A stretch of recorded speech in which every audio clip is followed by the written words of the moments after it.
Bon, oublions tout ce qu'on pensait savoir sur les limites de la construction. Dans cette analyse, on plonge au cœur d'un affrontement littéralement titanesque. L'humanité face aux forces les plus brutales et les plus imprévisibles de la nature. Parce que franchement, comment c'est humainement possible de bâtir à travers des barrières naturelles qu'on pensait infranchissables? Et ça, sans risquer un effondrement fatal. C'est exactement le voyage qu'on entame aujourd'hui pour décrypter les secrets bien gardés de ces mégastructures. Les enjeux sont tout simplement monumentaux. Et la marge d'erreur, eh bien, elle est inexistante. En fait, il s'agit de survivre à des pressions sous-marines écrasantes et à des plaques tectoniques qui bougent en permanence. Le grand défi technique de notre époque, c'est vraiment ça. Face au poids implacable de notre environnement, comment nos structures artificielles peuvent-elles tenir le choc sans céder d'un seul petit millimètre? Ce qui nous amène à notre première étape, à la conquête des profondeurs océaniques. Notre premier champ de bataille, c'est un environnement sombre, glacé et totalement impitoyable. Prenez le légendaire tunnel du Sekan au Japon. Regardez un peu ces chiffres, ça donne littéralement le vertige. On parle de près de 54 km de long, terré à 140 mètres sous le niveau de la mer. Pendant 17 longues années, imaginez un peu, environ 3000 travailleurs ont mené une guerre acharnée contre de la roche volcanique instable et l'eau de mer qui s'infiltrait sans arrêt. Ils ont même dû percer à travers 9 failles sismiques actives. C'est un chef-d'œuvre titanesque qui coûterait aujourd'hui plus de 7 milliards d'euros. Une vraie folie technique. Mais l'ingénierie, ça évolue vite pour contourner ces dangers. D'un côté, on a le bon vieux forage profond sous les fonds marins avec des machines énormes, comme ce qu'on a utilisé pour le tunnel sous la Manche, et de l'autre, la nouvelle pépite de la technologie moderne, les tunnels immergés. C'est vraiment cette méthode révolutionnaire et ultra contrôlée qui a été choisie pour des projets maritimes pharaoniques plus récents, comme la liaison Hong Kong-Zhuhai-Macao ou le super ambitieux projet Fehmarnbelt. Alors, comment ça marche exactement ce processus? Au lieu de creuser péniblement la roche sous la mer, on fabrique d'abord de gigantesques segments en béton armé tranquillement sur la terre ferme. Ensuite, des navires hyper spécialisés les remorquent au grand large. Puis vient l'opération la plus délicate, vraiment le moment de vérité. On abaisse ces blocs dans une tranchée sous-marine préparée à l'avance. Et le truc le plus fou, c'est que ces mastodontes sont guidés par sonar et GPS au millimètre près, avant d'être scellés à la perfection pour ne pas laisser passer une seule goutte d'eau. Pour se rendre compte de l'échelle, prenons juste un chiffre. 80 000 tonnes. C'est quasiment impossible à concevoir. C'est le poids d'un seul, je dis bien un seul, des 33 segments utilisés pour la section immergée de Hong Kong-Zhuhai-Macao. Faut s'imaginer descendre un truc qui pèse autant que plusieurs tours Eiffel réunies, au beau milieu de l'océan. Le tout dans une zone constamment balayée par les typhons, avec un trafic maritime parmi les plus denses au monde. L'échelle de cette manipulation défie vraiment l'entendement. Passons maintenant à notre deuxième partie, des ponts au-dessus des vagues. Parce que oui, l'ingénierie ne se contente pas des abysses obscurs. Remontons à la surface, à l'air libre, là où nos immenses routes doivent cohabiter avec des navires de commerce gigantesques. Et c'est là qu'intervient le coup de génie du pont à haubans. Le principe, tout le poids du pont est directement transféré vers un pylône central grâce à d'immenses câbles d'acier à très haute résistance. Le gros avantage, c'est qu'on élimine complètement le besoin de planter des piliers dans l'eau. C'est une structure super dynamique qui peut littéralement plier et fléchir avec les vents violents.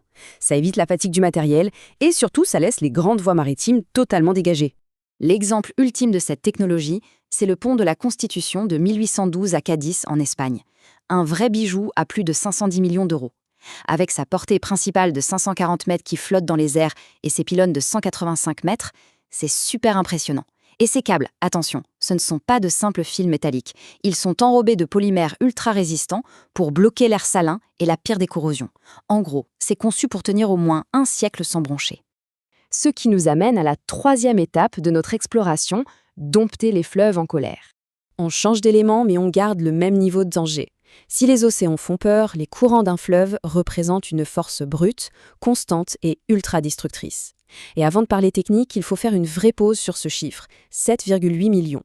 C'est le nombre ahurissant de personnes qui ont dû être relogées pour faire place à l'immense réservoir du barrage des Trois Gorges en Chine. C'est absolument fondamental de s'en rappeler. Derrière chaque exploit technique capable de redessiner la géographie, il y a une réalité humaine d'une ampleur monumentale. Maintenant, techniquement parlant, c'est au-delà de l'imagination. La construction a pris des années. La première année, on dévie le fleuve, la cinquième, on pose les fondations, et au final, ça a nécessité 15 ans de coulage de béton continu, sans jamais s'arrêter. On parle de 27 millions de mètres cubes de béton qu'il a fallu assembler. Tout ça pour dresser une muraille capable de retenir une pression terrifiante, équivalente à 39 milliards de mètres cubes d'eau. Mais pourquoi un tel effort? Eh bien, la récompense est phénoménale. 225 000 mégawatts d'énergie propre. C'est simple, cette unique infrastructure alimente environ 1/10 de l'immense population chinoise. C'est un équilibre parfait entre d'un côté le contrôle des crues historiques, souvent meurtrières, et de l'autre la production d'électricité à une échelle jamais vue. Et là, on a un fait qui dépasse carrément la fiction. L'agence spatiale américaine, la NASA, a confirmé que cette masse d'eau titanesque accumulée par l'humain est tellement lourde qu'elle a littéralement ralenti la rotation de la Terre. Vous vous rendez compte? C'est absolument dingue.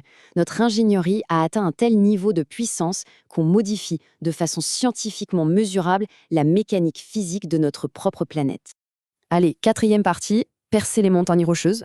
On passe de l'eau colossale à la roche impénétrable et le combat ne s'arrête pas. Prenez cette vraie compétition entre titans souterrains. D'un côté, avec ses 57 km d'obscurité, le tunnel de base du Saint-Gothard en Suisse, qui est attaqué par une roche fracturée super instable. De l'autre, le tunnel de l'Erdal en Norvège, qui lui lutte contre la pression d'écrasement monumental de la montagne au-dessus. Parce qu'en fait, creuser un gros trou, ce n'est que la moitié de la bataille.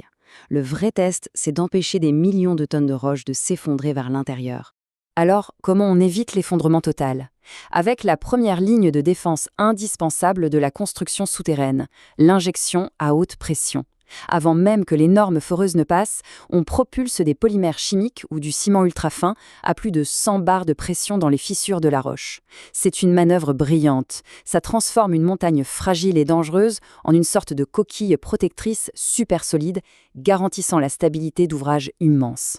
Ce qui nous mène à notre toute dernière partie, les technologies cachées de survie en ingénierie. On approche de la résolution de cette grande aventure, et il est temps de lever le voile sur les héros invisibles. Derrière ces impressionnants murs de béton se cachent des systèmes vitaux souvent méconnus. Prenez cette parade ingénieuse, par exemple le bâtard d'eau.